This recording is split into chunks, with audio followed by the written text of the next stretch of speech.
"Stay down, mortal," the towering figure ordered. He sat on a throne made of glowing crystal, its light pulsing with every word. His ancient robes floated as if alive, golden streaks running along their edges like streams of liquid sunlight. Heat radiated from his body like a small sun. His eyes were solid gold, burning with molten intensity, and his face looked unnaturally flawless, too perfect to be human. To himself and his kind, he was the very image of divine beauty. Other figures of different shapes and sizes stood at his sides as his voice thundered across the vast marble hall. Beams of sunlight spilled in through cracks in the pillars, illuminating drifting clouds above.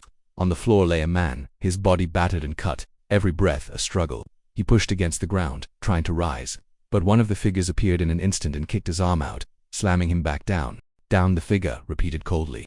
"It's impressive you made it this far. Human, most fall to the Valkyries before reaching these steps, yet here you are. Still, you've earned nothing but death, certainly not the right to stand before us," the man groaned, lifting himself again. The towering figure's perfect features hardened in anger. With a gesture, the same being seized the man by the throat and hoisted him into the air. He gasped, clawing at the hand, crushing his windpipe. "You don't understand, and your place, mortal," the figure said. "You will die here, and your struggle will mean nothing." The man wheezed out broken words. "No gods of power." The figure's eyes widened. He raised the man higher, ready to smash him into the floor until the towering figure interrupted Ziferos' hold. The warrior froze at the command. "You are our reason for existing, human," the towering one said. "We were born from the imagination of billions. Like it or not, we are your gods." He signaled Ziferos to release him. The man fell to the ground with a bloody thud. Still, he tried to rise again. Blood dripped from his lips as he glared at them. "You've ruled, killed, and used humanity for centuries, and you think we would still choose to believe in you?" Before the words could fully leave his mouth, he was hurled across the hall, crashing into a marble pillar with such force that the entire chamber shook. "Stand for his insolence."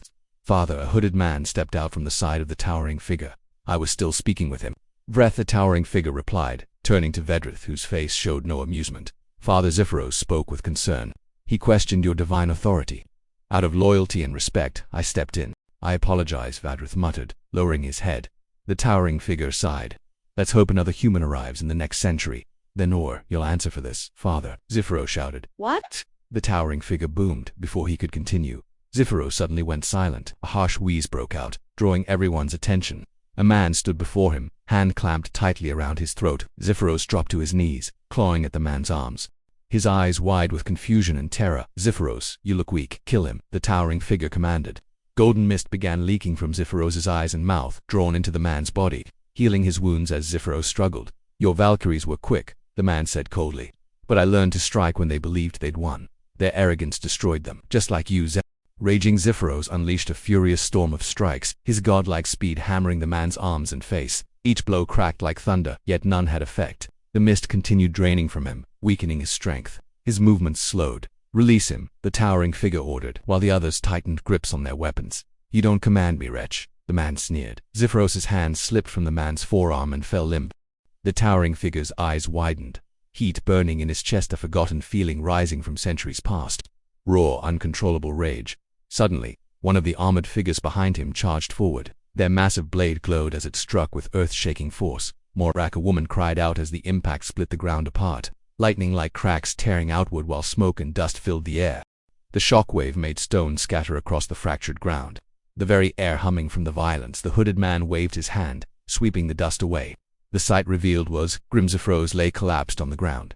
His golden eyes had turned into dark onyx spheres. Yet he stood firm. Broken fragments of a blade scattered around him. Morak's face was clamped in his right hand, the grip crushing with merciless strength. "You are just a human," the towering figure said. The man pressed harder, fingers digging into Morak's skull. Feeling divine power pulsing beneath the surface, he snarled and lifted the guard into the air like a child. Morak's eyes widened, confusion and fear swirling where calm once resided. "Look at what you've achieved." "Nothing," the man growled. Power surged through him as he hurled Morak across the chamber. The god smashed into a marble pillar, shattering it into dust and shards. The crash echoed like thunder as Morak collapsed, gasping for air. The towering figure stepped forward, rage blazing in his eyes. "You dare," the man interrupted. "No, I'm doing what should have been done long ago." He turned toward the others, his presence radiating with unearthly force. Morak staggered to his feet, dazed but unwilling to yield. The air grew heavy, alive with raw energy. Their eyes met.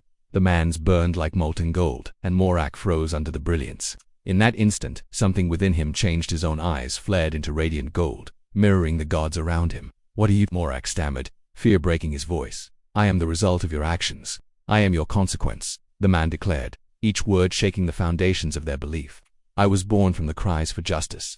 They will never bow to your cruelty again." The chamber fell silent. The gods felt it. This was no mortal, but a being wielding their own divine essence against them.